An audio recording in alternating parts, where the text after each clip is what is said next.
உங்கள் ஜெபத்தோட கூட இந்த வசனத்தை ஒவ்வொரு நாளும் நீங்கள் மனப்பாடம் பண்ண பழகுங்க, மனப்பாடம் பண்ணுங்க, இதை வாசிங்க, தியானிங்க. இந்த வார்த்தையில் ஜீவன் இருக்கு, இந்த வார்த்தையில் வல்லம் இருக்கு.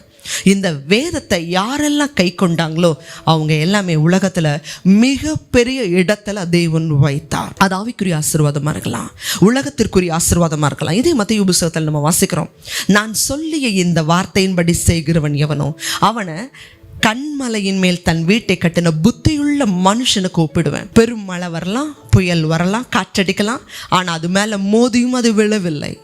இதே இந்த வார்த்தையின்படி செய்யாதவன் எவனோ மணலின் மேல் தன் வீட்டை கட்டின புத்தி இல்லாத மனுஷனுக்கு ஒப்பிடுவேன்.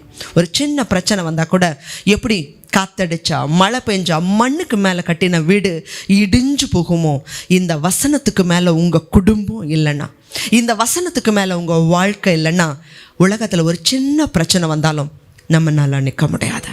இன்றைக்கி இந்த வேதாகமத்தில் உள்ள ஆசீர்வாதங்கள் எல்லாம் உங்கள் வாழ்க்கையில் வரணும்னு விரும்புகிறீங்களா?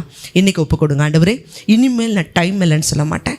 இந்த வேதத்தை நேரம் கிடைக்குதோ கிடைக்கலையோ, ஒரு நாளைக்கு 24 மணி நேரத்தை தேவன் கொடுத்துருக்கிறார். நியூஸ் பேப்பர் வாசிக்கிறோம், அரசியலுடைய அநேக காரியங்களை கேட்டு அதை குறித்து கருத்துக்களை சொல்லி கொண்டிருக்கிறோம். அரசியல், சினிமா, அவர்கள் இப்படி இவங்க இப்படி. தேவஜனமே, இன்றைக்கி ஒரு மனுஷன் உலகம் முழுவதும் ஆதாயப்படுத்தினாலும் தன் ஜீவனை நஷ்டப்படுத்தினா அவனுக்கு லாபம் என்ன? உங்கள் ஆத்துமா விலையேறப்பட்டது. இந்த வசனத்தினால் உங்கள் இருதயத்தை நிரப்புங்க.